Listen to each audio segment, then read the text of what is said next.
Today on Melanated Conversations, we amplify the voice of our dear friend, Denise Knight. Denise is a native of Arkansas and marketing director of the nonprofit organization You Are Loved, an organization that celebrates and uplifts women through life after broken relationships. On today's episode, Denise openly shares about her divorce and finding love again and navigating life as an interracial blended family.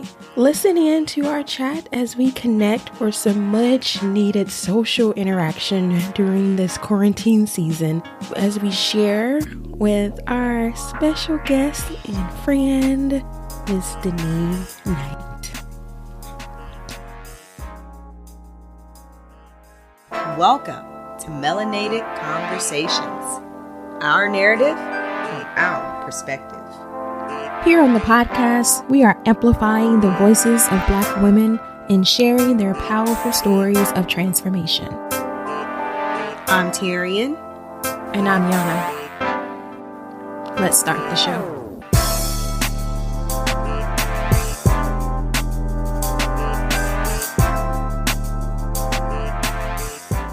Welcome back to another episode of Melanated Conversations.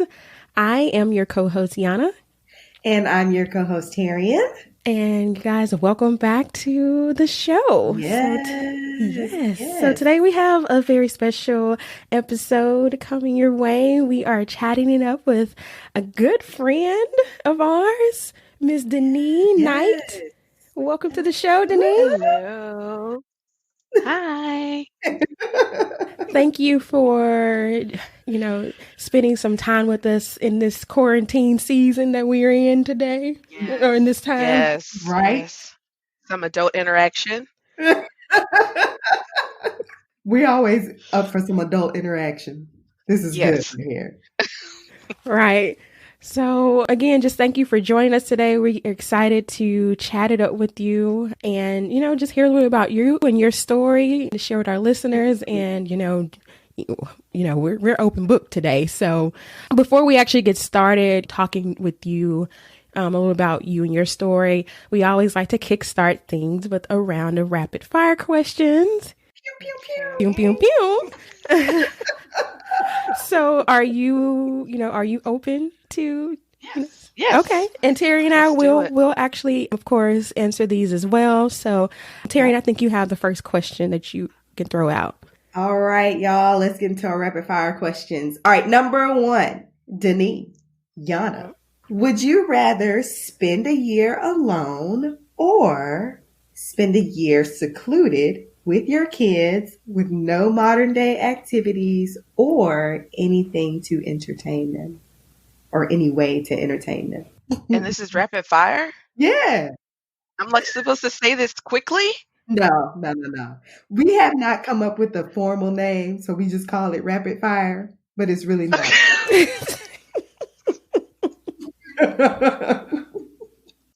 Okay. So a year alone Mm-hmm. or a year with my kids secluded on an island with no modern technology. I mean, you put yourself on the island. I didn't put you there. Oh, I thought you said, okay, Uh-uh. not on the island. I'm not on the island. No, But I'm secluded. Yes, you don't have any modern day activities or any way to entertain them for a year. Okay. I'm too extroverted to be on an island by myself or to be secluded. I keep saying an island. I'm too extroverted to be by myself. So I'd have to be with my kids. Okay. And I just have to take some branches and make a jump rope. My mind went totally different when she said them branches. I was like, oh, the switch. Right. That's the first thing I went to. Corporal punishment. I got to go back to my hood days. Let me take some rocks and sew it up and make a baseball like my great grandma used to do. Okay. Wow. Okay.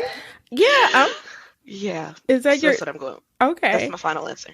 Okay. Yeah, I would say the same. I was thinking Yeah. about that. I was like, I'm actually the opposite. I'm naturally an introvert, but I get scared. So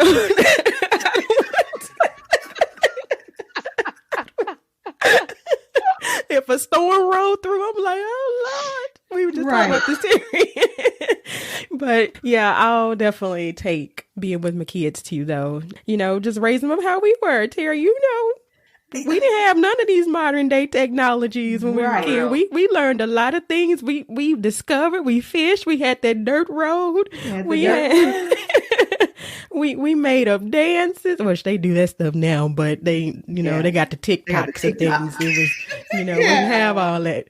But they gonna learn how to play jacks. I can't say spades because we have to learn spades together. That might be the one point where I actually would learn spades. Listen, jacks for y'all. Jacks is you gotta practice it. You gotta work at jacks. Yeah, there's a lot of hand-eye coordination. Yeah, that's not a pick it up and play game. That's a training game. Yes, absolutely. Listen, I'm about to go get some jacks.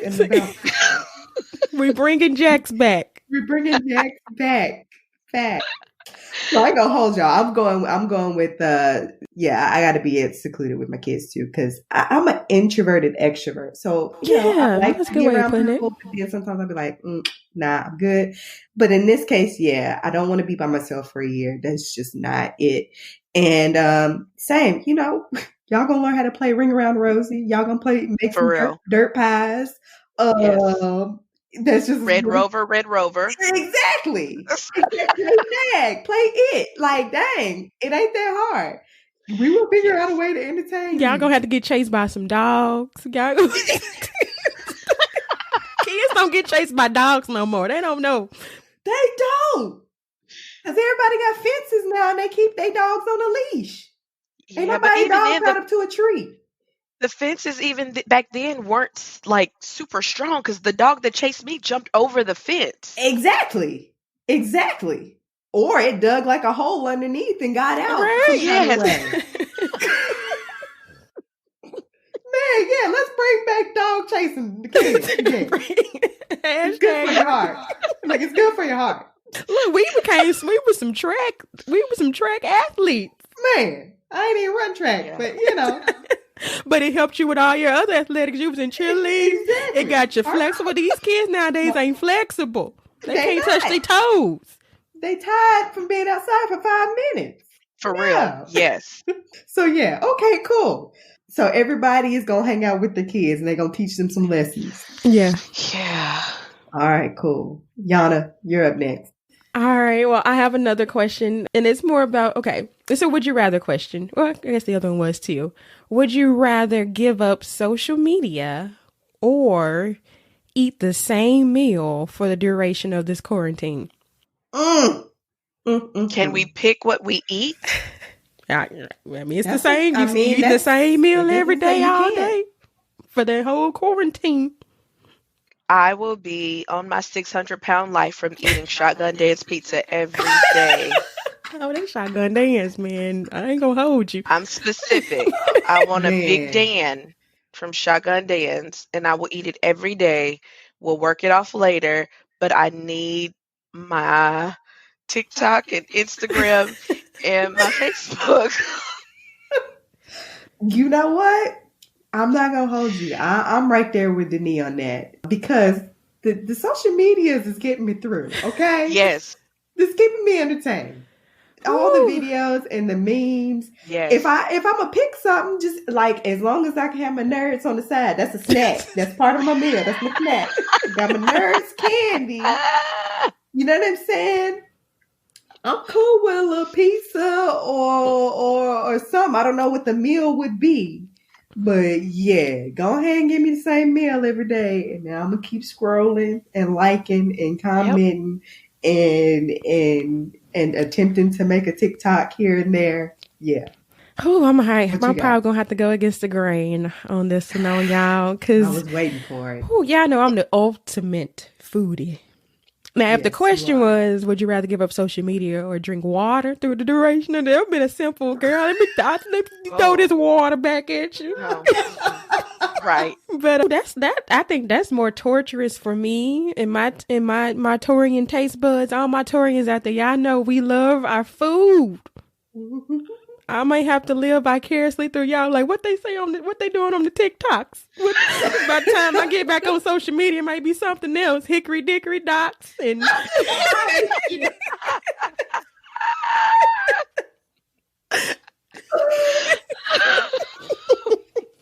Yo, hickory dickory dots. Oh Lord. I'm weak. Bro, what? But I think of it as like, I'm giving up I'm on a fast. I've social media fasted before, but I know your Lent is extended. My Lent is extended. I would just have to. Ooh, but does that mean, can I still Zoom? I can still Netflix and chill. I can still, that's not social media. Right, that's a media form, but it's not on the social media. I don't know. As long as you're not joining the Netflix party, you can't join the Netflix watch party group. Oh man! So I'm literally going to be that one person that can't go to all the parties. Everybody partying, but I'm on the side like I can't go. My mom won't let me go. I lived that life, so that's fair enough. You'll make it. But I'll be happy at home eating all my different meals. Y'all can't see it because I can't post what I'm eating. I can't post my meal there, but I'll be like, y'all, this meal just that I had today. Right. Wait, okay, is a text message considered social media? Mm-mm. I don't think, because that's like means of communication. Right. Thank you, Denise. Thank you for giving me my text. That's for clarification. So Terry, I'm gonna need you to text me the social media happening. But now, is that cheating if you're being text social media things? Yes, Denise. You're getting around. Because you're getting access to social media even if you're not on it. I'll text y'all my piece of cake that I baked. But we can't taste that cake. That cake is not gonna. My taste buds will not enjoy it. Amen. Y'all both have valid points here, okay? Fact. Oh, you can text me a piece of cake, but that's not gonna do nothing for me. No. It might make it harder. Yeah, and Denise can't send you a video from the social media. You just gonna have to that's FOMO to the fullest. You just gonna be missing out. Yes. I need my food though. I need different flavors. Yeah, no, because I love food too. Yeah, it's just for you. We're gonna suffer. Yeah, I ain't say for you. I said for the duration of the quarantine. Oh, don't be about the kid thing. Okay, quarantine could be 2 weeks. True that. Let's pray on it. Let us pray. Or longer. Or no. 3 to 4 months.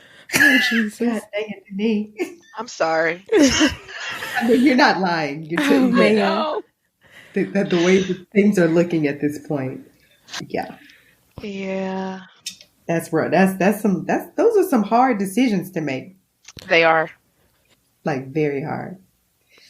All right. Well, Denise, thank you for playing that round of rapid fire with us, although that wasn't very rapid. We're working on it, okay? We're going to work on it. Okay. Feel free to give us some suggestions. Anyway, I think Yana has the first question because we're just going to go ahead and jump right into our... I thought you had the first question. Oh, do I? I probably do. My bad. You're right. I do. Oh, my goodness.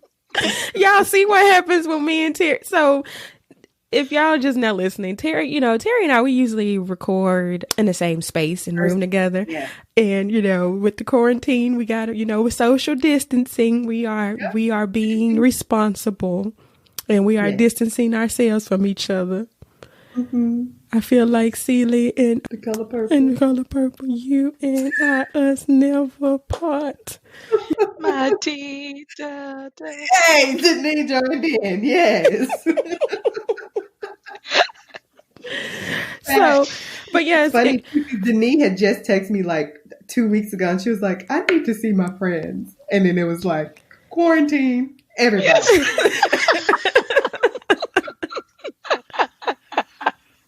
Yes. But at least y'all did get together recently. We can talk about that, because I know we'll talk a little bit too. Oh, with the You're Loved. Yes. Yeah. We can check that. All right, Denise. Denise Knight. Yes. Now, for our listeners, just a little backstory. Denise and I actually met in high school. I think 11th grade. I came to North Little Rock, I think, in 11th grade. That was my junior year. Yes. And I don't know. And we also actually danced at the same dance studio, too. But you were in the cool. You were in the cool group. I wasn't, so we didn't really talk. Stop. I wouldn't. Anyway, Denise and I hit it off and became best friends, and have been best friends for whatever year this is now at this point. At least 17 years, I'm saying. I'm about 17. Dang, that's crazy. That's wild. That's dang, that's about as long as I've been living. Don't play. Oh, Tell the people the truth.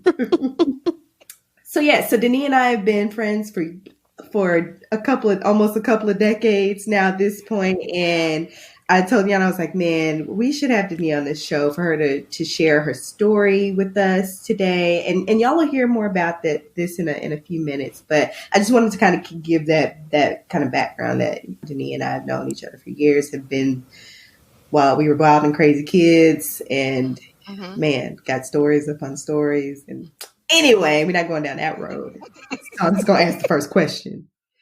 Okay. Me, what is your origin story? Who is Denise Knight?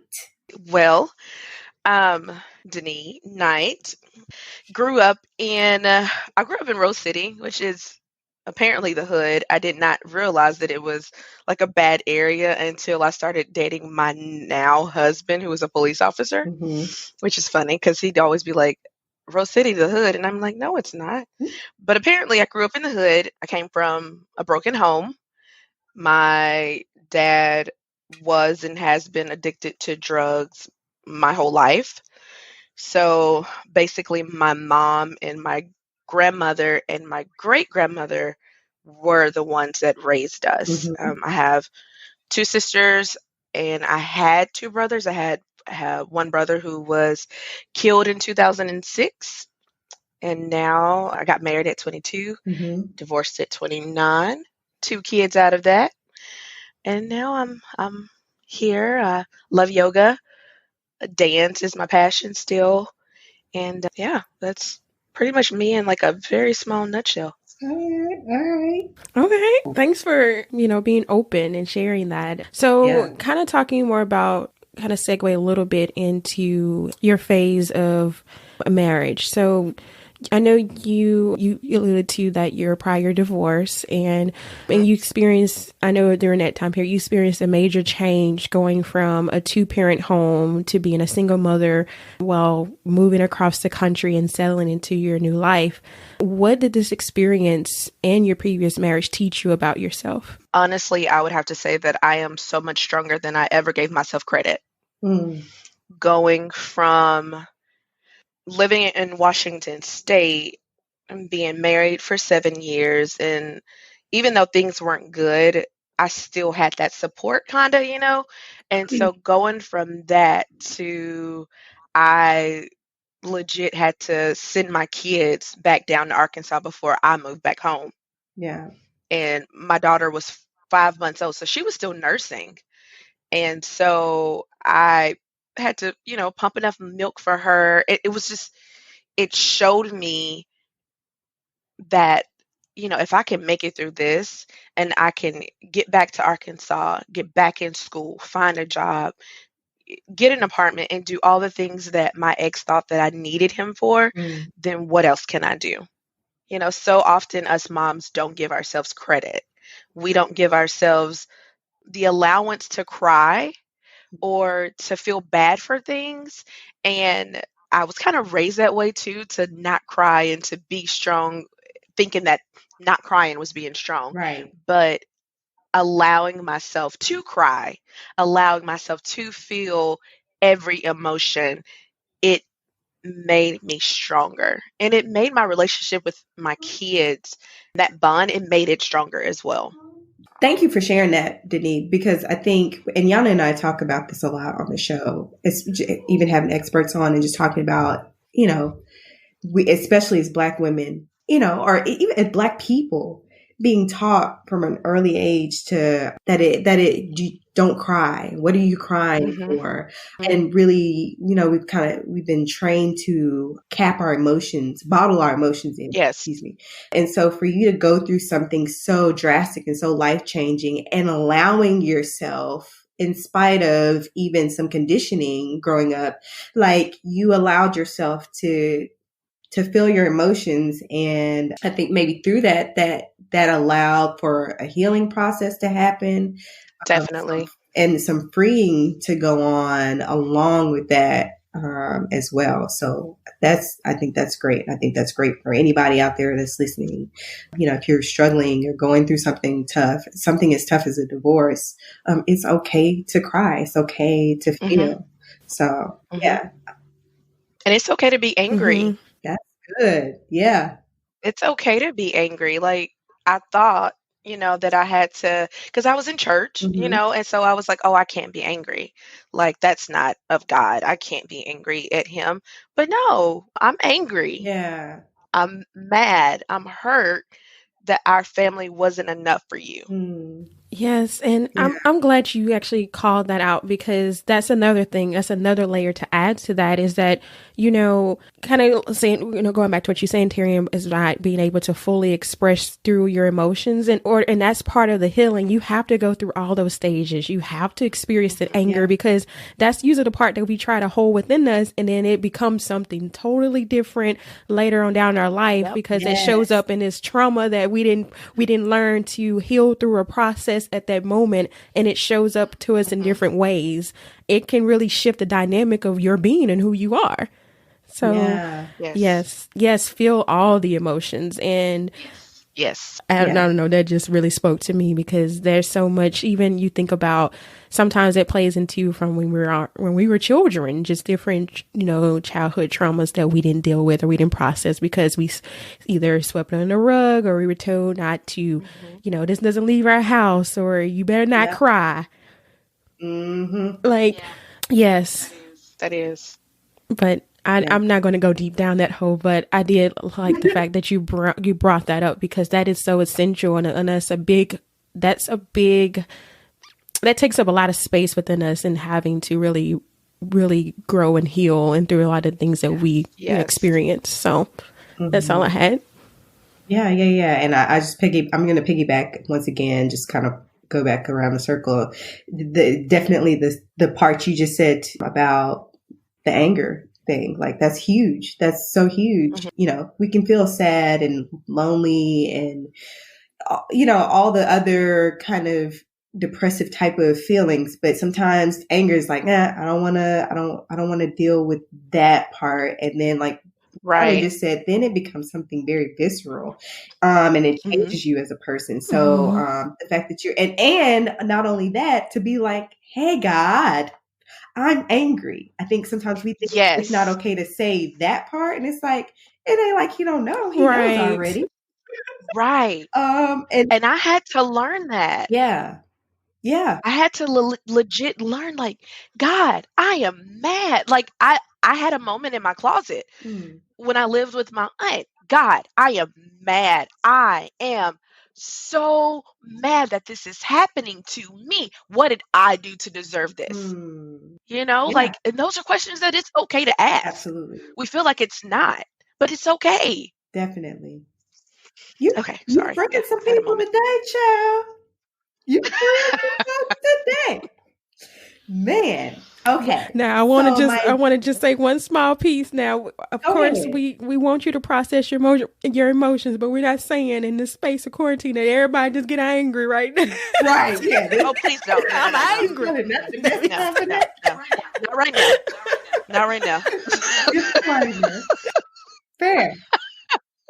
You're right about that. Okay, so Denise, so at this point you've experienced separation. Now you're having to move across the country. Life has changed and different for you, but you're still very young, right? At this point, you're still in your 20s, late 20s. My question for you is, and knowing now that you've remarried, like, how did you open yourself back up to love and dating? And then my second part of that question is, and how did that process go for you, especially having children from your previous Right. marriage? Okay. So we said we were going to be an open book today, Okay. right? Yeah. And so I'm just going to like put this little disclaimer out. Like, I don't need nobody's judgment because y'all don't know me. Facts. Yeah.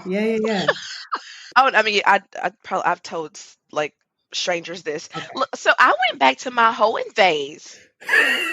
Fair enough. Keep it real. Because that's what I knew. Yeah. Before I got married, I didn't know healthy dating habits or how to properly meet somebody Yeah. or where to meet somebody. I mean, like before I got married and, we were out there, we meet people Yeah. in the club, Yeah. at a bar. Yeah. Like, I didn't know healthy habits of dating. Right. And so I went back, and when I first got divorced, the word thought was like new. And so, I was like doing what I do for a minute, Yeah. and I had a moment where it's like, Denise, this ain't working. Like, now you're 30 and you got 2 kids. You can't be trying to like go to the club. You can't live out your 20s because you feel like you lost them. Would you say that You you were trying to fill just a void at that point? Like, you didn't really allow your time, the space to like really get to know like what you needed. You were just trying to go back in to fill up that void. Oh yeah, 100%. 100%.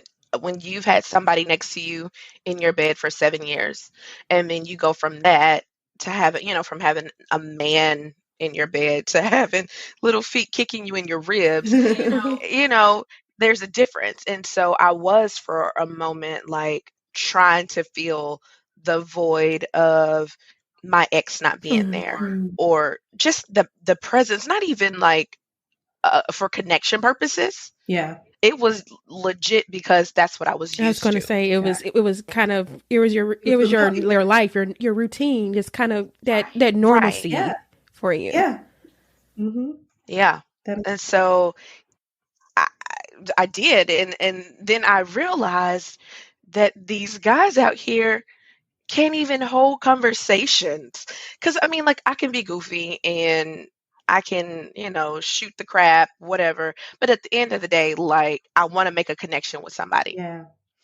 I want to be able to have an educated conversation and feel as though you know what you're talking about.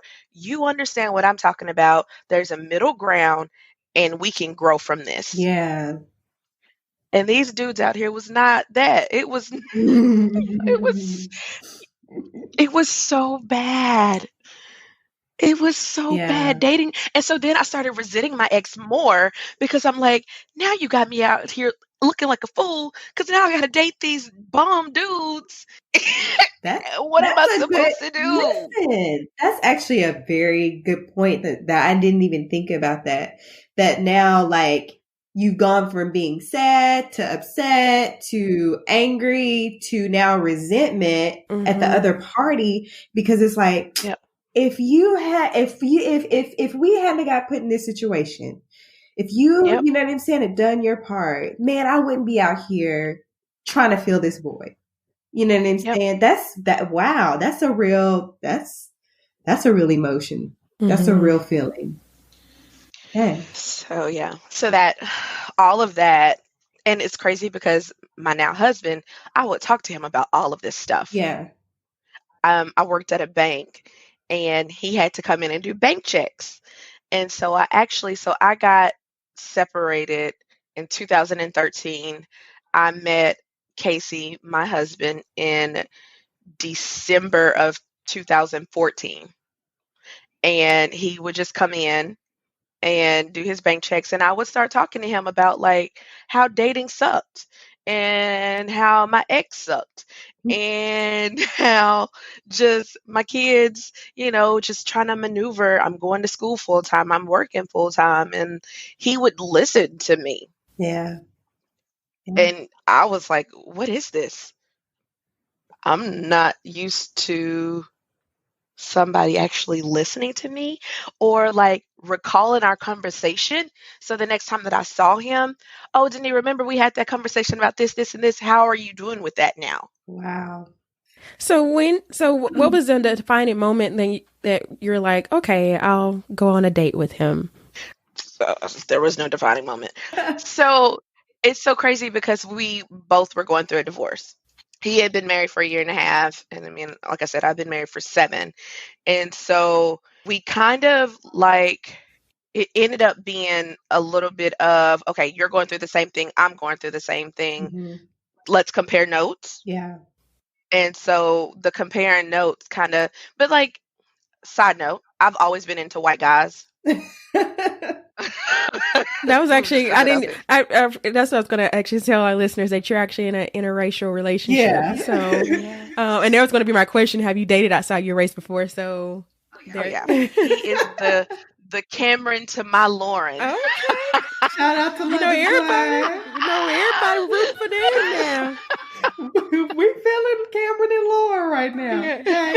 They are. Yeah, they're my couple. But yeah, Zach Morris did it for me. Like Saved by the Bell, I was 8 or 9, and it was just downhill from there. Like it was Zach Morris, and then it was Jonathan Taylor Thomas, and then it was Justin Timberlake. Okay, first of all, these are all legit white boys. Okay, I don't think you would find too many of us sisters that would probably be like, Zach Morris. I don't know, Justin. When we were in school, Justin was on a lot of lists. He was on my list. That's what I'm saying. Like the guy she's naming, like, the sisters, like, I don't have a problem with any of those. No, that's real. No problem. And then, in high school, Terry, and, I had a thing for the Justin Timberlake lookalike. We know who that was. And we do. Y'all had a lookalike? We did have a lookalike. Yes. Yeah. But yeah, so I've dated many guys outside my race, so that was never an issue for me. Yeah. We'll get to the family later. Sure. But for me, that was never an issue. But yeah, so like Casey and I, our first date, we went to see his dad sing the national anthem it was a 4th of July celebration downtown Little Rock. Mm-hmm. And his dad sang the national anthem. And I was like, oh, so first date, I'm going to meet your parents. Oh, a whole family. Your brother's here too. Oh, okay. Yeah. Hi. Oh, that was first date. Out the gate. That was the first date. Out the gate. Dang. Yeah. There was no, hey, Denise, you want to have dinner with my parents? Or, hey, Denise, let's go to Olive Garden and have like a sit. I ain't gonna have them garlic bread. No Red Lobster date. Salad. It was, my dad is singing at, Pops on the River. My dad is singing at Pops on the River. Uh-huh. Huh? No, I was just saying I remember Pops on the River. Yeah. Oh, yeah. Yeah, my dad's singing at Pops on the River, and you want to come and, there'll be food and beer, and those are my love languages. And I'm like, okay, I'm there. So, yeah, so that was that. So there wasn't much, like, talking, Yeah. But, yeah, that was our first date. Yeah, go ahead. So has he dated outside of his race before? I was literally you? just thinking that. Mm-hmm. Oh. No, I am his first Black girlfriend. Wow. Or was his first Black girlfriend? Yes. You were his first dip of chocolate? What? Yeah. The first dip? The first dip. Yeah. His first and his last dip. Hey. You know what they say. Once you go black, you don't go back. Okay. For you, and knowing that, did you have any kind of reservations or anything about when y'all were going, when it started getting serious between you two? Not really, not at first. No reservations as far as culturally. Well, okay, if I had any, it was my family. I come from a very pro-Black Democratic family. Yeah. And I mean, like, my grandfather was on the mailing list to get greeting cards from the White House. Like, so bringing him home, I was worried about that. Yeah. Yeah. Yeah. So, and we're going to stay on the topic of you and Casey, but I'm just going to add another dynamic, which I'm not sure if our listeners heard you state. But at the time when you and Casey met, Casey was a police officer, correct? Correct. Yes. Okay. So this is 2014-ish. So at this time, the climate in the States is starting to change and things are really starting to get dicey, and we've got escalations and police involved shootings.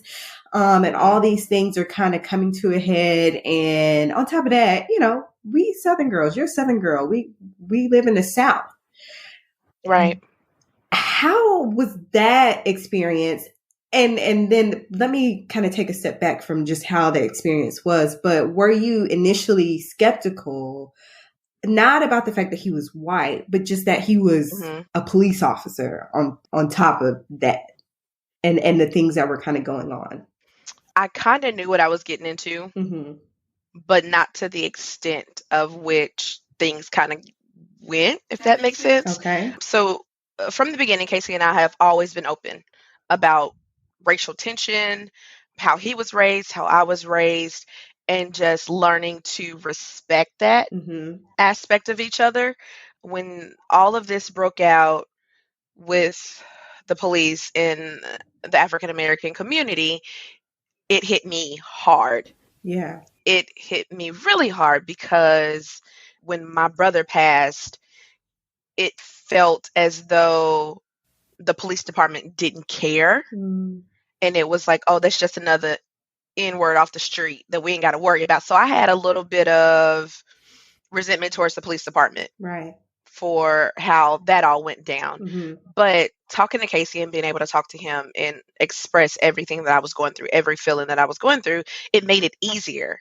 So when things got really crazy out there, I was able to talk to him and say, babe, I don't feel like this was right because this, and this. And he was able to come back and say, but from a police officer's standpoint, not a white man's standpoint, but from a police officer's standpoint, this is why this went out the way that it did. And I was able to take a step back and be like, dang, I didn't think of it that way. Yeah. Yeah. I wasn't able to see things from a police officer's perspective. Right.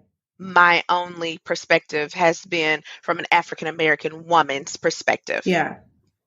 And so to read an article and say, well, look, they did this, the judge didn't do this, and this didn't happen. And he comes back and say, well, the law says this. And I'm like, but why does that happen? Why are things like that? Why can't this be this? And then he says, I 100% agree with you, babe, but this. And then he lays it down. I'm like, well, dang. Yeah. So clearly from the beginning, communication for you guys has been key. Yes. And obviously very important and very dynamic and essential. And tell me if I'm wrong. It's worked, or it's working.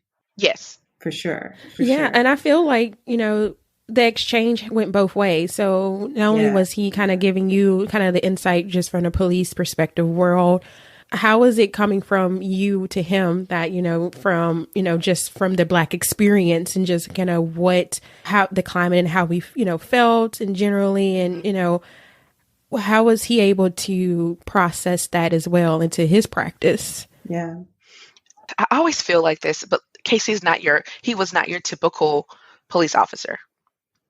And so I think that he had a head up there. He wasn't one that would pull you over and give you a speeding ticket for something dumb. Like he told me, if I pull a woman over and she has her kids in the back seat, she's trying to get them to school before breakfast time, I'm not going to give her a ticket because she's speeding. Yeah. Because that ticket is going to add to whatever other bills she has. And if she's a single mom, she's going to have to get a court date. What if she can't make it to that court date because her car is broke down? He was like, I think about all of those things.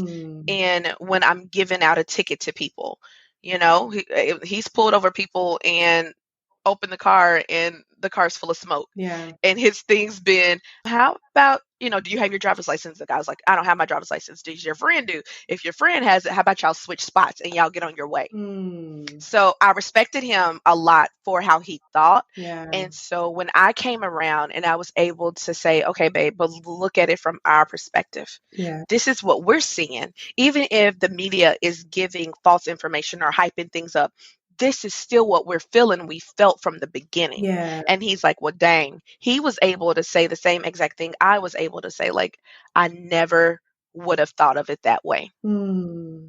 And like, just going back to the communication piece, I think communication is very important in a relationship, but when you're in an interracial relationship, I think that it's even more important, because not only are you coming from different cultures and backgrounds, you also have to deal with society's thoughts of who you are. Yeah. And, oh, you're just a Black girl trying to get a leg up, or, oh, you're a white dude that's just, you know, on that slave owner's mentality of getting Black women. So you have to be together. Yeah. You have to know that no matter what, like, this is us, no matter what anybody else says, you know me and I know you. And that communication is so important. So yeah. It's beautiful. Yes, thanks. Thanks for that. And just kind of to segue a little bit into, you know, now you're married and you both have children that you both brought in from previous marriages. And I know communication is even a big thread into that. And how were you guys able to blend your parenting styles also while, you know, being transparent with your children about their new family dynamic? Okay. So before I get into that, I am going to say that one thing, I'm going to go back to the police thing for just a moment. One thing that I did notice when I said that I didn't realize how deep in I was going to have to be, like, at one point, there was an officer involved shooting here in Little Rock. And people were putting threats out on officers' families. There was something going around on Facebook where they were saying, oh, y'all want to kill our kids, so we're going to kill yours and your family. Oh my gosh. And so at that point, bringing in the kids, it's like, yeah, we have 3 kids. Yeah. He has a little boy, I have a girl and a boy. And so it's like, now my family's getting involved. Yeah. My kids are getting involved because you feel a certain way. And I think that that is when us as a society got to take a step back and say, okay, I understand the pain and the hurt, but is that necessary? Yeah. You know? Yeah. And so with that, and just rolling into how we blended everything, we had to keep our kids away from social media. And thankfully, they were young enough to really not have access to social media. But like, even in schools, Casey actually met my son before I met Caleb, which is crazy. He also had to do school checks. And so he would go to the schools and he would talk to the kids. Yeah. And he met Caleb before I met Caleb. But when, I said Caleb before you met Caleb. I said Casey. Oh, sorry. Casey. Sorry. But yeah, so when Casey came around, Caleb knew him as Officer Knight. So that kind of took a lot of the pressure away from, and then Ken was 2. Yeah.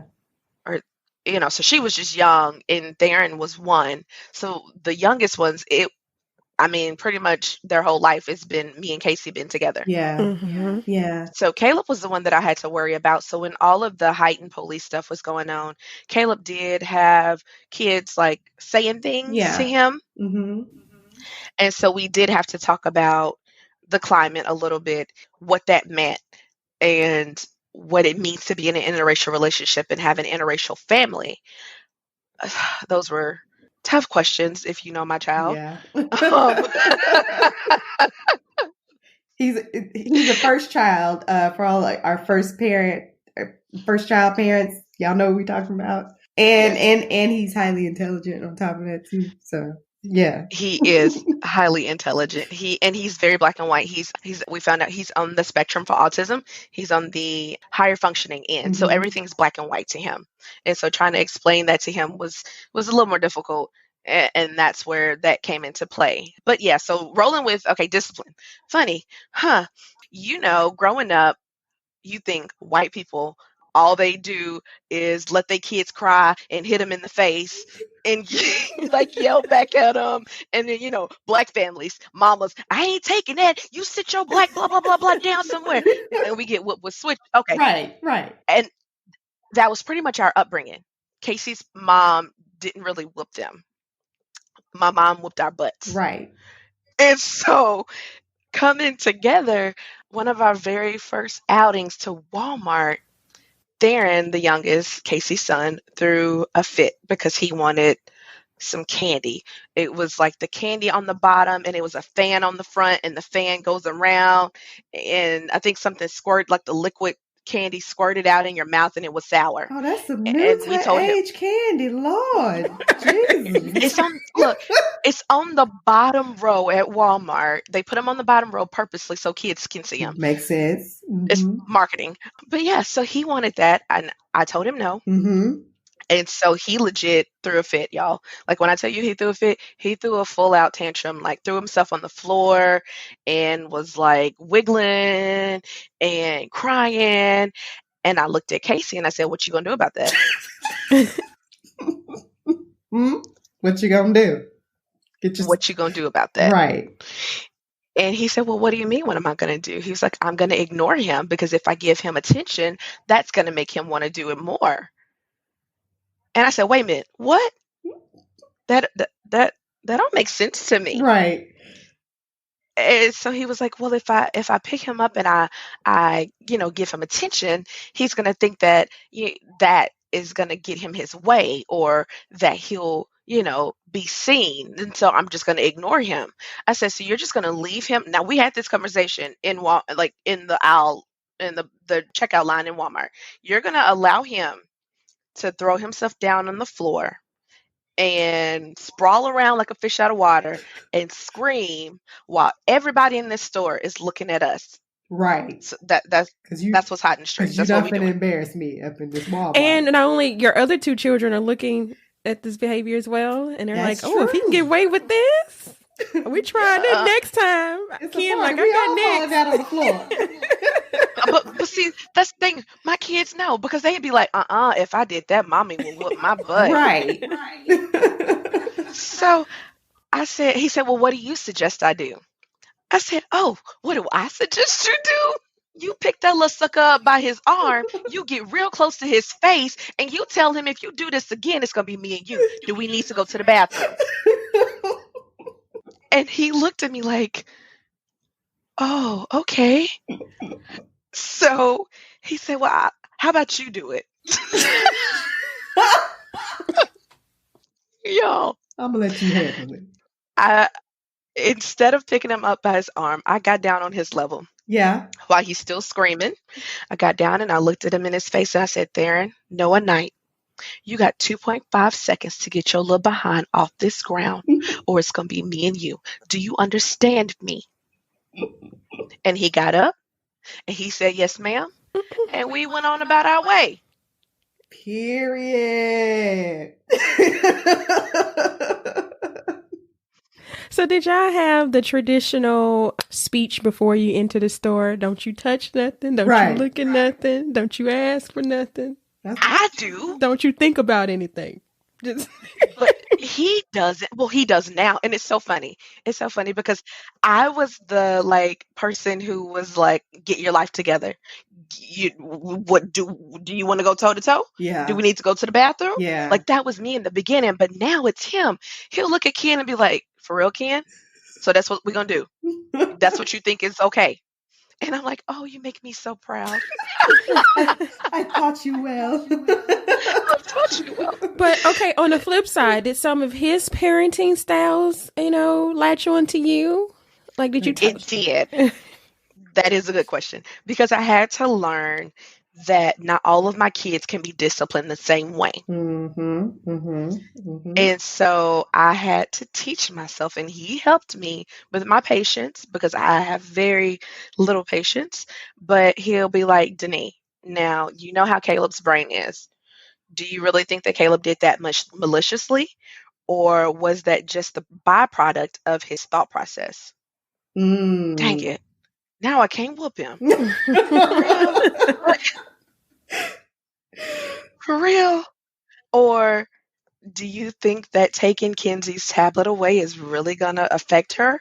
Or telling her that she can't listen to Taylor Swift's album, is that going to affect her?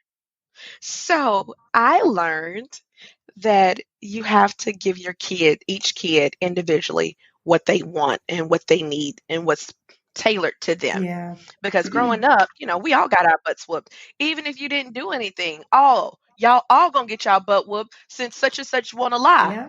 Yeah. Well, I didn't do it though. But y'all gonna learn today. Yeah. And that's a whole nother episode. Right. For real. The trauma But I think about attached to discipline. Yeah. Yes. I think about that when you said, every child is different. I think about Dr. Tracy Baxley, who we actually had on the show before and possibly going to bring back again, you guys. But she always talks about she's over this model of social justice parenting, but it's one of the things that she tells her children is that she doesn't practice equality. She practices equity. Yes. It's fairness, but it may not look the same. Right. But so I'm just seeing how that plays, and even just from the space of discipline, like, you don't do, like you said, you might not can discipline your children the same way. Yeah. You have to kind of, and sometimes, from, how we were raised, sometimes we go back to our mind and how we were raised and we're like, this is all I knew. I didn't know I need to like sit this one down. Yeah. And I need to process, because I had to learn it, especially with my second one, with her. And I'm be honest, and y'all and listeners, I'm sorry if y'all take it this way, but we are a family that spanks. If you need to be tapped, we'll tap you. We'll tap you. But I had to learn with my second one that I don't know that, I had to, even with me and my husband, like we had to approach her differently because she is a little delicate, and that doesn't have an effect on her. So in a way, I don't know if that makes sense. Like I have to really like talk to her in a certain way. But I just found, I agree that, even just, there's no, as parents, I feel like this is a thing too, that you're learning something new every day from being a parent, and even with your children, because they will try new things with you. Yep, that's right.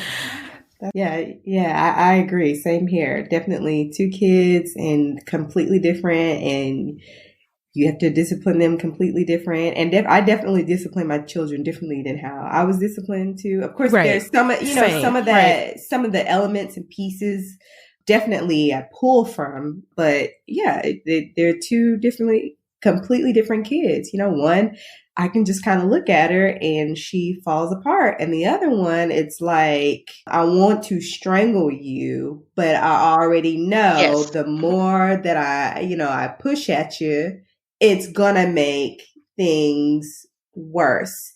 So, it's definitely a different situation with both kids, but you live and you learn and you try your best.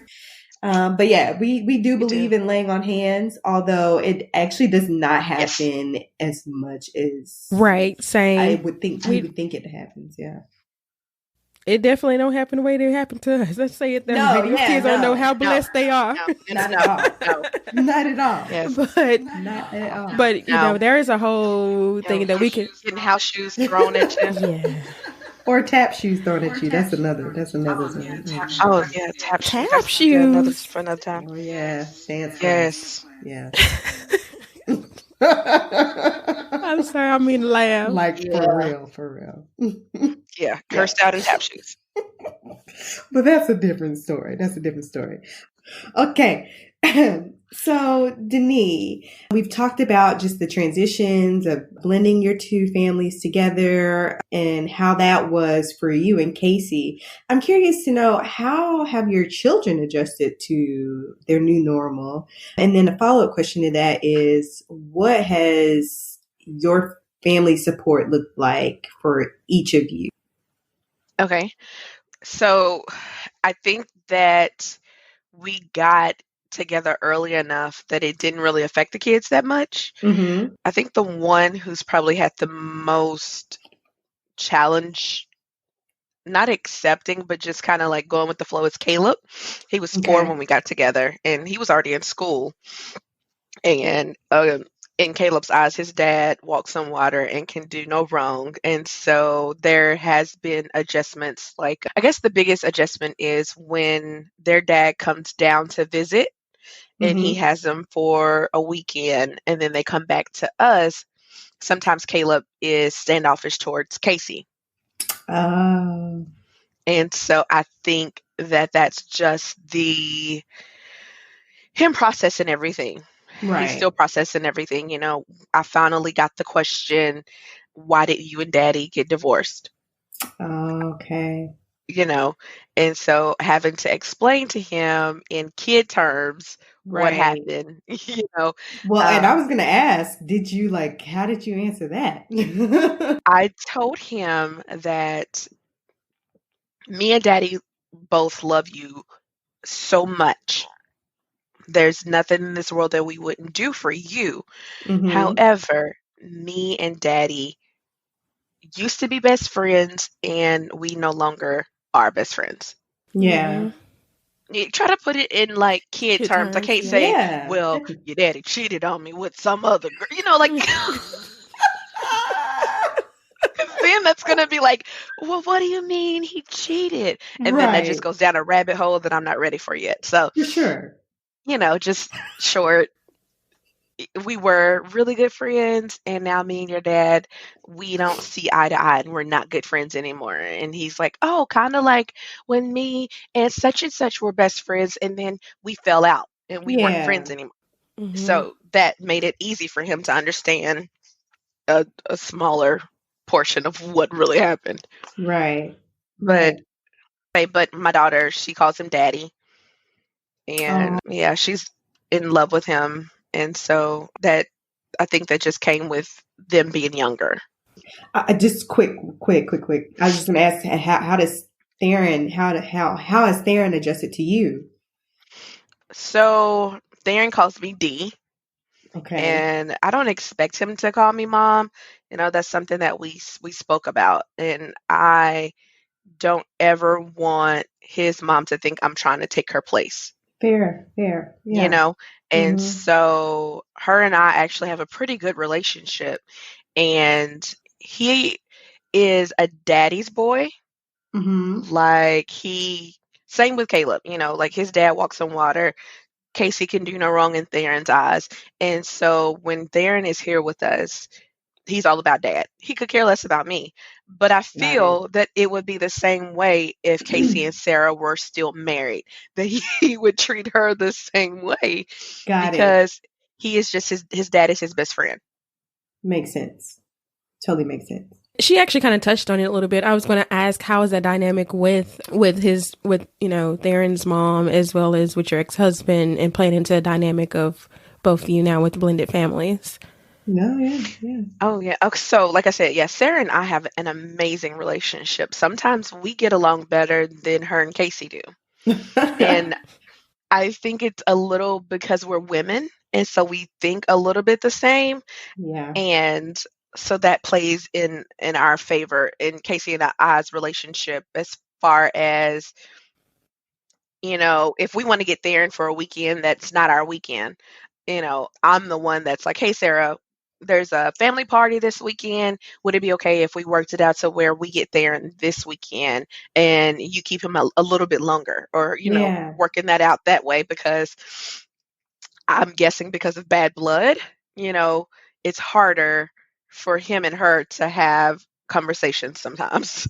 Right. But on the other side,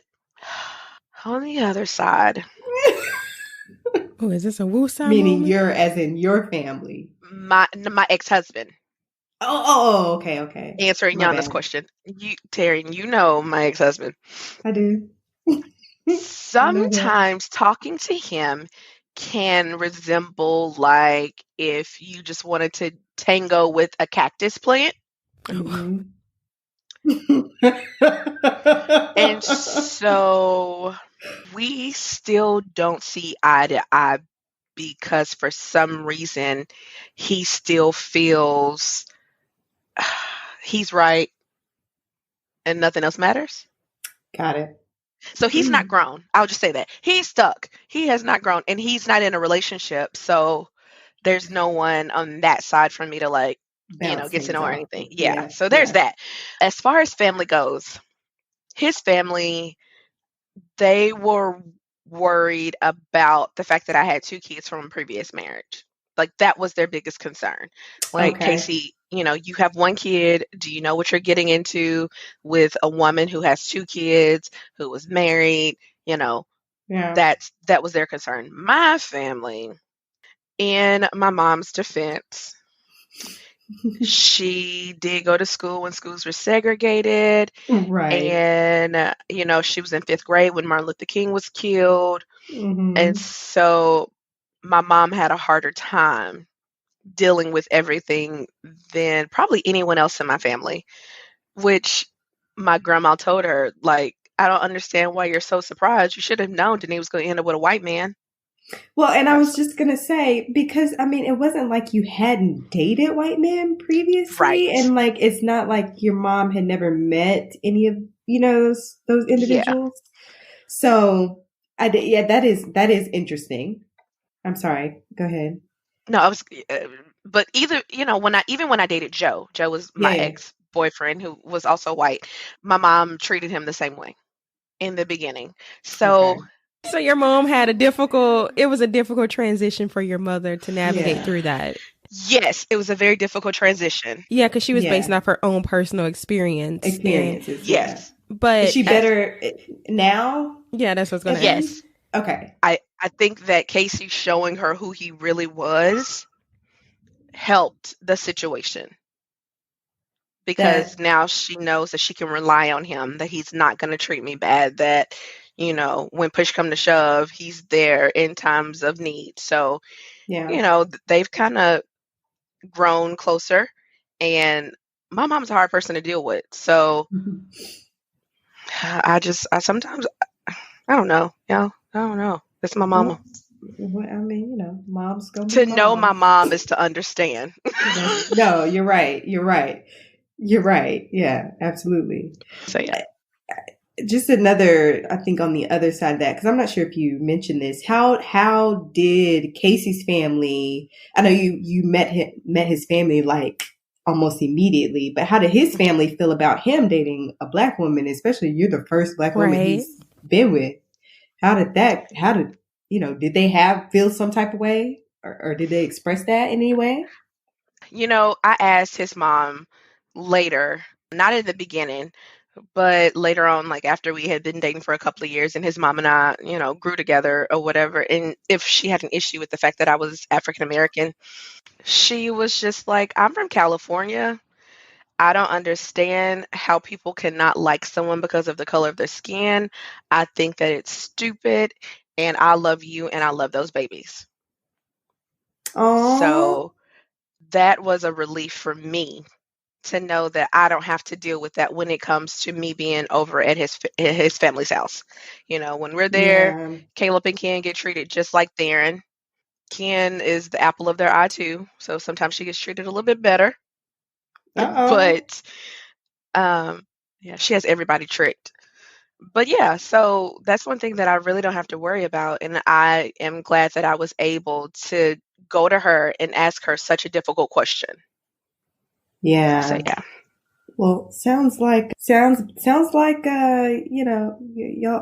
kind of got it figured out for sure. I think, there's a lot of working parts to y'all's relationship and a lot of outside forces too that y'all are having to to deal with. And not to say, I think everyone does when you're married.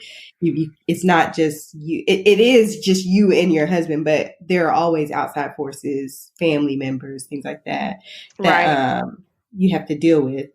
But just thinking to the fact that you have people that are supportive, and even if they're not initially supportive, that they are, willing to get on board, and it's you've got a good dynamic going on there. Yeah. And I would say, just a quick sidebar, didn't you guys, you and your husband, blog about your interracial dating experience? Was it We did. For about a year or so we did when, oh gosh, what was it called? I can't think of the app now, but it's not as big anymore. But yeah, so we had a lot of people come to us. KDC was doing the whole community policing. And so I think he had like 10,000 followers on Instagram. That was when what's his name? Officer Norman. Officer Norman was kind of, because him and Casey worked together, yeah? They were in different areas, but yes, both on the North Little Rock Police Department. Okay. I'm sorry. Go ahead. No, you're fine. But yes, so when that happened, he got, like I said, about 10,000 followers. And then when people found out that he was with me and that we had a blended family, we both started getting questions about how are we dealing with things and what are we, going through, and how is this and how is that. And so we started a blog called Interracially in Love. Okay. And so we would do it every Monday night. We would get on Periscope. Live. Was it Periscope? Periscope, yes. We would get on Periscope. Periscope, yeah. Yes. We would get on Periscope and we would blog about we'd have people sending questions and then we would answer those questions on Periscope. Nice. Yeah. So, and that helped people to get to know us. And, it's crazy, but you get so much support from people that you don't even know. And the way that they root for you it's pretty amazing. That's super duper cool. Yeah, it was. Super duper cool. Is that something that you guys, what did you just kind of just agree just to stop, or it just kind of just ended type thing? So Casey quit the force last year. Was it last year? No, 2018, right before we got married. He quit due to some personal things and decided he was going to go back to school for his master's in psychology, and he wanted to become a counselor. And when he did that, we just couldn't find the time. He hadn't been in school in 13 years. And so he had to jump back into the mindset of schooling and writing papers and all of that stuff. And so when he went back to school, it just became harder for us to dedicate the time to fully give people what they were wanting and answer questions properly and things of that sort. So we had to side table it for a bit. We're hoping to do it again, honestly, because I feel like that would make a great podcast. I'm just saying. I know. Yeah, I was just about to ask, are y'all going to bring that back? We've talked about it. There was a point when interracial relationships were I won't say taboo, but I will say that African American people, we were going through this amazing phase of finding who we were as a people. And being pro-Black, pro this, pro everything about African American culture and who we are, where we've come from. And so we kind of went through this phase where when people found out that I was with a white man, it was, oh, you don't love yourself enough, sis. You don't love Black men enough, sis. You just got you happen to just get a hold of Sierra's prayer. That's what happened. Look, that's all I'm saying. We went through that, and so, but I think now we've kind of come out of it. You still have some people that are quote unquote too woke. Well, I was going to say, you got the extremes for sure. Yes, you do. And so we've come out of it more now in the last year or so. And so it's something that he and I do want to start back up. We just got to find the right time. So, yeah, I think that'd be a good thing to do. Yeah, definitely agree. You have something, Terry? I'm trying to think. No, I don't think I do. I don't think I have anything else. No, I just appreciate you being very, transparent and open about your experience and just sharing about, that your dynamic that you, have within your relationship. And, because it gives insight for Tarian and I, and I'm sure other listeners that, may be experiencing this to kind of just see like how, you've been able to identify a walk with someone else and know that no matter what phase you are in life and who you're with, there are definitely going to be challenges and things that you have to navigate through. But, one of the big key points and takeaways is, starting with communication and being open to that. So I just want to thank you just for, being open enough to share that with us and give us, all the parts of, because that's one thing about social media. We're good for like showing the pretty pieces of our lives and but we don't necessarily get the full scope and like the work that it took to experience those moments. Absolutely. So, absolutely. Yeah. Well, you guys are so welcome, and thank you for inviting me on the show and being open to my story. Yeah, for sure. Whenever we're kind of vetting guests and just thinking about who do we want to have on the show, and what stories can we share Black women that haven't been told before. You know what I'm saying? And so I was like, man, we got to get Denise on the show, just because we don't come across very many people who are or Black women specifically that are in interracial marriages. We did, Yana mentioned earlier, Dr. Tracy Baxley, who is also in an interracial marriage, and a lot of her work is compiled around, social justice parenting and all those things. Transracial family adoption. Yes, transracial families and adoptions, transracial adoptions and all those things. But it's funny, everybody's story, you may be connected to someone or have a similar experience, but everybody's story is a little bit different. And so just have you come on and to share your story, I think I was like, it's important. We need to hear it. We needed to hear your story. Before we go into our closing questions, I do just want to ask you a little bit about the organization that you are a part of. You Are Loved, correct? I want to make sure I'm saying that right. Yeah. So I found out about You Are Loved, obviously through you, recently, about a month or so ago. I was back home and y'all had an event. For those of you who don't know, I'm a former dancer. Tap shoes, not poles. But no disrespect to my girls who are on the poles at all. The horizontal pole, not the vertical. Right. You love y'all on the vertical poles too, though. But so I found out. So y'all had an event, a dance class event, and you're like, hey, you should come. And I was like, I'm in. Yada yada yada.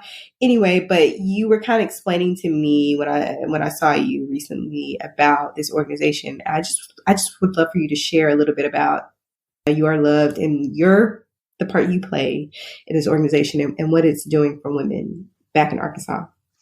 Okay, so my friend Ebony started You Are Loved, which stands for, well, we kind of go by just loved. So it's Ladies Overcoming Vulnerable and Emotional Differences. And this nonprofit was birthed out of the pain from her last divorce and just finding like-minded women who are going through the same thing or feeling down about themselves, needing some self-esteem boost or just knowing your worth.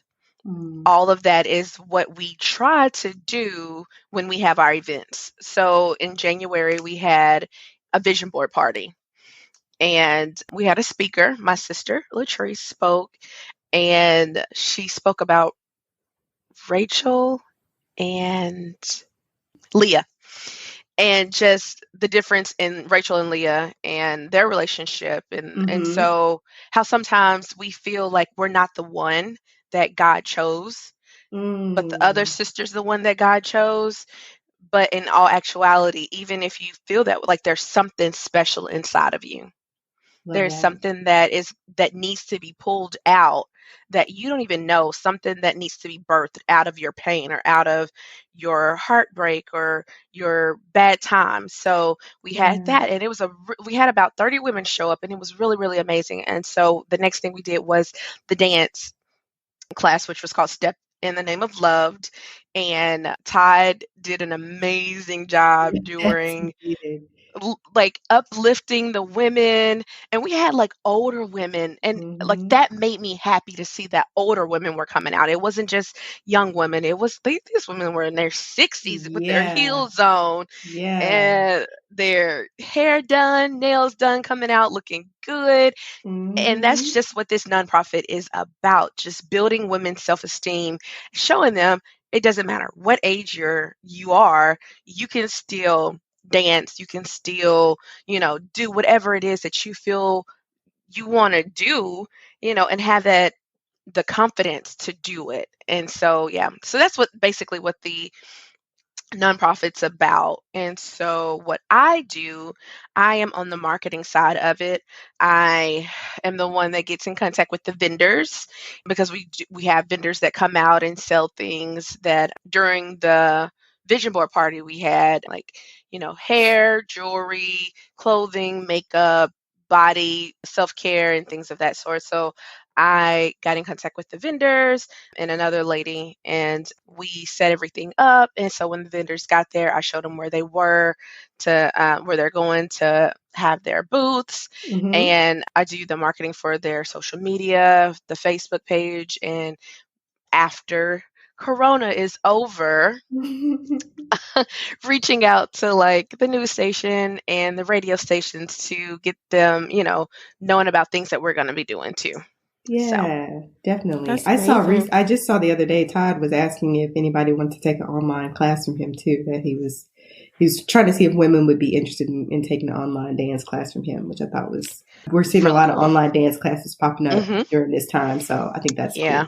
Really. Well, I think that's great. I love the work that y'all are doing, and, definitely second. It was so cool just to see women of all ages, and especially the older women, just coming in and just having a good time. And we were all, rooting for each other, and just, it was a no judgment zone. It was a judgment-free zone. And we were just having a good time and laughing and kikiing and encouraging one another. And I love that this organization is there to support women. Yana and I are all about that. Yes. We love seeing that. We love seeing other women support other women. Amen. And that's a huge part of why we do this podcast too. Just, obviously in a different form, but we want to support the Black women around the world and in the United States, and share our stories of, yes, you may have gone through something difficult, but you came out on the other side a diamond. You know what I mean? You had to go through the fire, but you came out shining, and it's a beautiful thing. And we want to show the world, and we want to share that. And it's coming from us. It's our stories. It's our narrative from our perspective. So shout out to You Are Loved. Y'all keep doing what y'all are doing. And yes. And we got to get all of you guys, ladies, on the show to talk more about the organization. Yeah, I agree. We're going to do that. We need to do a live show so we can talk about it and dance. I'm not the dancer. No, y'all the one that's professionally trained. I think it was like me, Denise, and Todd, and maybe one other person. And everybody else was just there. But you know what else though? It made me miss dance. Oh, of course. It made me miss the studio smell and the floor and the bar and the mirrors. And I told Yana that. I said when I got back, I was like, that was just such a fun time. I was like, I missed being in the studio. Like, I really missed that. That was so like freeing and all that jazz. But okay, anyway. D&T studio. What you say? D&T studio. Listen, I'm just going to have to hop on this TikTok and get a couple of, you know what I'm saying, an 8-count out or something real quick. That's going to be my outlet, because ain't no studios open right now. No. See, holla at your girl. Follow me at Terrian for real on the TikToks. I ain't posted not a video yet, but I got to account. Anyway, y'all should do a TikTok challenge. I don't challenge you and Denise, but I challenge y'all together to do some TikTok challenges. Do some dance offs. I challenge y'all to a dance off. I've been working on that Meg the Stallion. Hey, classy. I know what you're talking about. When you just when you say the name, my knees get the aching. I ain't even trying. No. Terry and my knees were not about that life at this class. Terry was all hopping around like a bunny, and my knees were like, nope. Mama hopping around like a bunny. That's because I had been lifting weights. Terry and she a little lower to the ground than us. So. She is lower to the ground. That is true. You solid point. Hey, Denise, I got not the TikTok, but I got the renegade dance down. It ain't no thing. Do you? Yes, I taught myself in like a day. It's too many steps. I don't know what the arms. No, I'm telling you, I'll have to send you I watched a tutorial and I picked it up and I practiced. I got it. I'll send it to you. I got a teenager that's been trying to teach me. I was like, it's like too much. It's too much. Just sat down. What happens to just a simple lean with it, rock with it? I'm cool with that. I'm there with you on that too, though.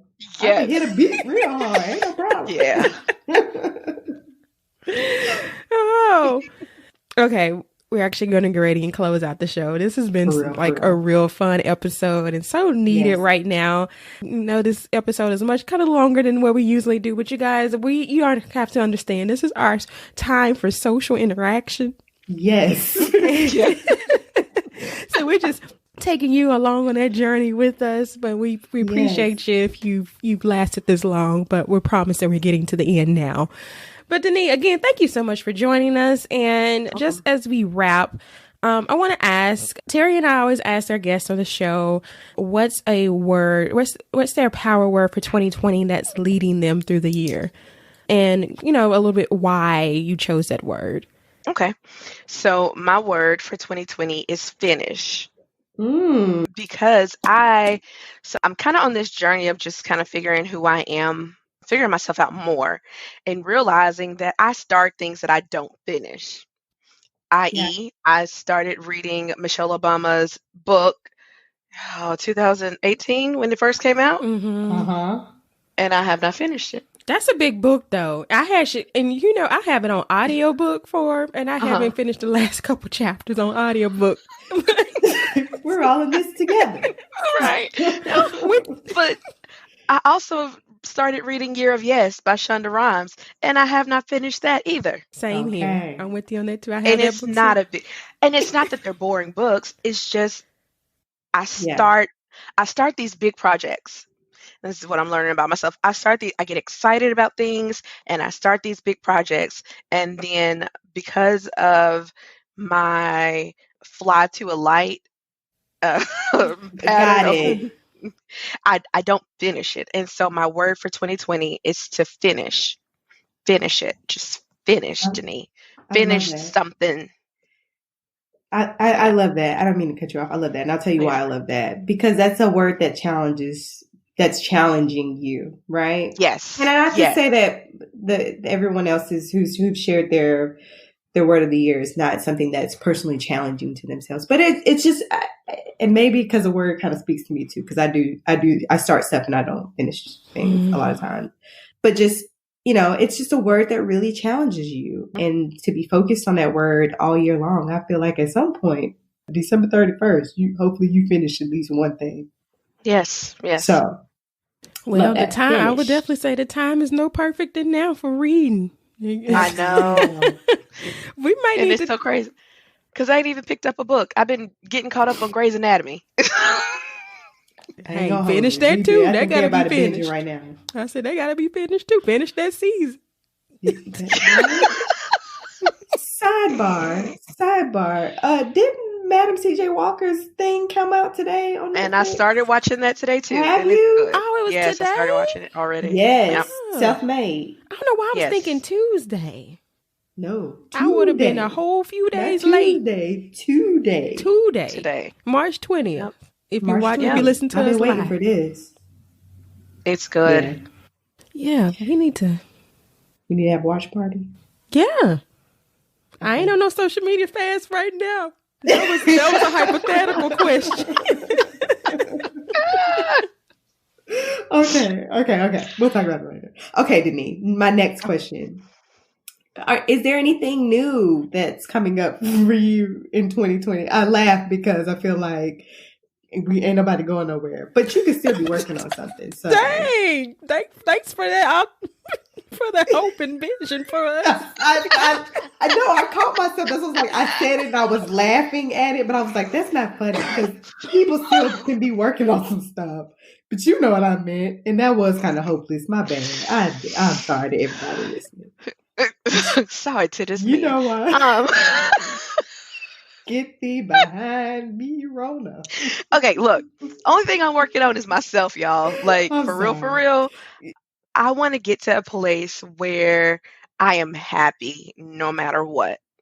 Where I don't allow outside things to affect me inside. And so I am trying to get healthier. I am trying to lose weight, which coronavirus is not helping. That, but also just like mentally, emotionally get better at taking care of myself and everything. So one thing that I have decided to do is just every day do something for me, whether that's like a bath. I can't say a glass of wine because that's probably an every night thing, but I painted my nails, I went and had coffee by myself before all the craziness happened.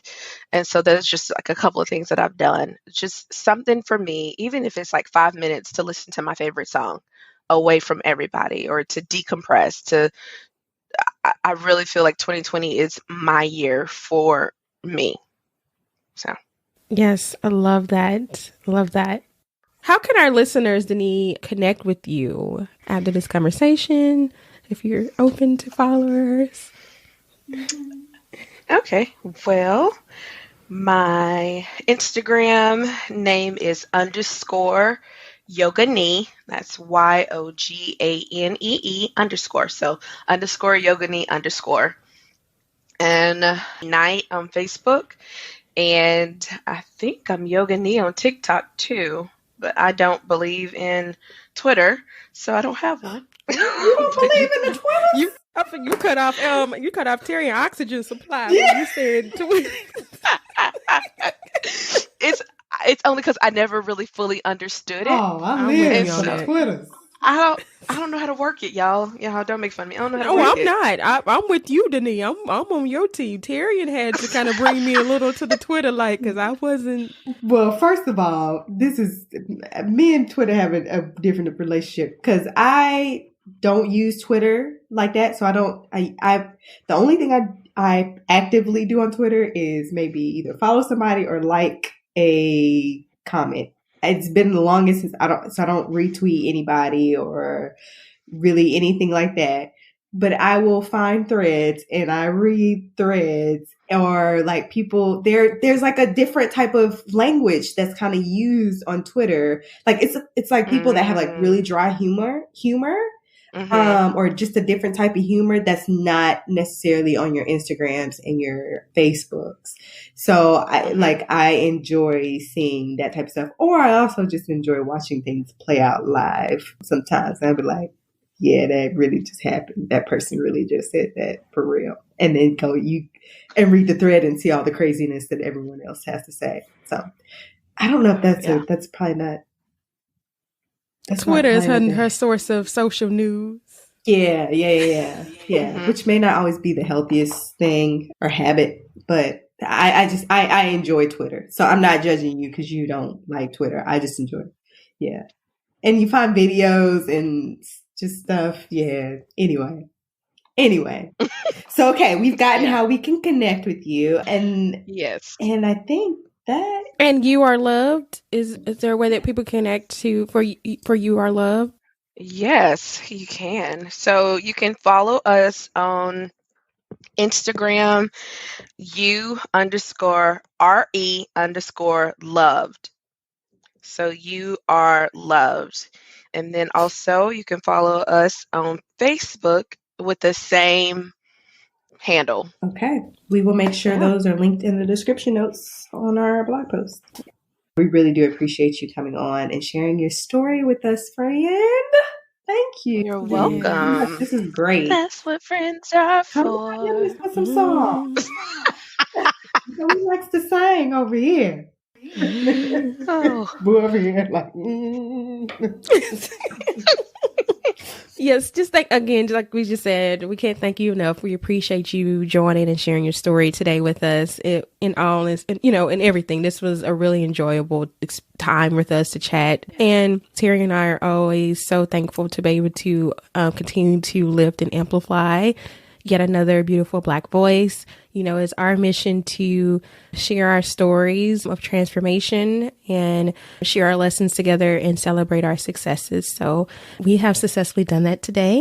Thankful. Yeah. So you're always welcome back. And to our listeners, thanks again for hanging in with us. Again, you can listen to all of our episodes. You can visit us at melanatedconversations.com. If you want to chat it up with us too, just shoot us an email at info@melanatedconversations. Terry and I would love to chat with you and share your story as well. But until next time. Hold on before we do that. And I just want to say, I'm going to say this on every episode, as long as we are all in quarantine or practicing social distancing. Please wash your hands. Do not touch your face.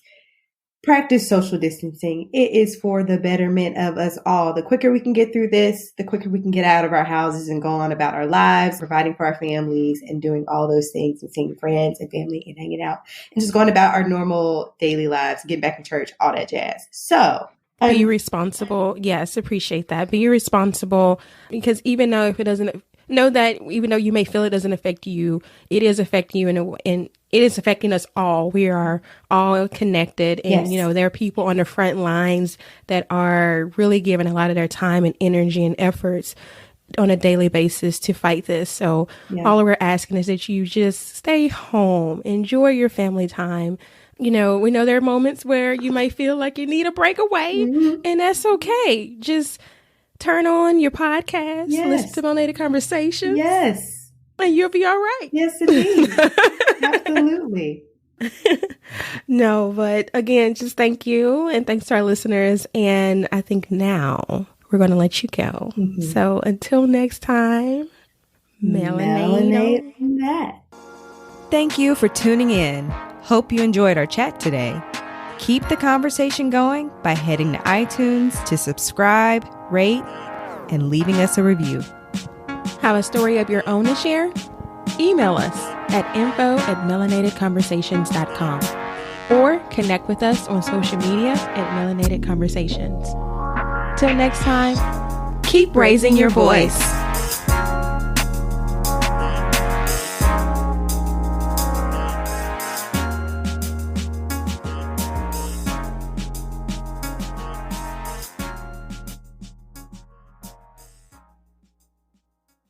Are you someone who's ready to get your voice out into the world?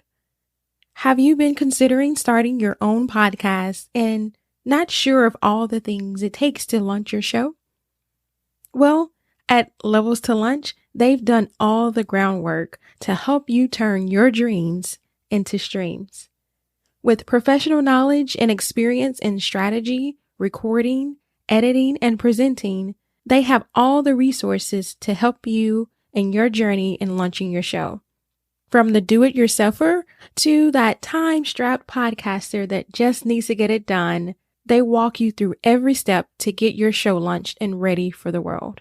So go ahead and take that next step and make your podcasting dreams a reality by visiting levels2lunch.com. Again, that's www.levels2lunch.com.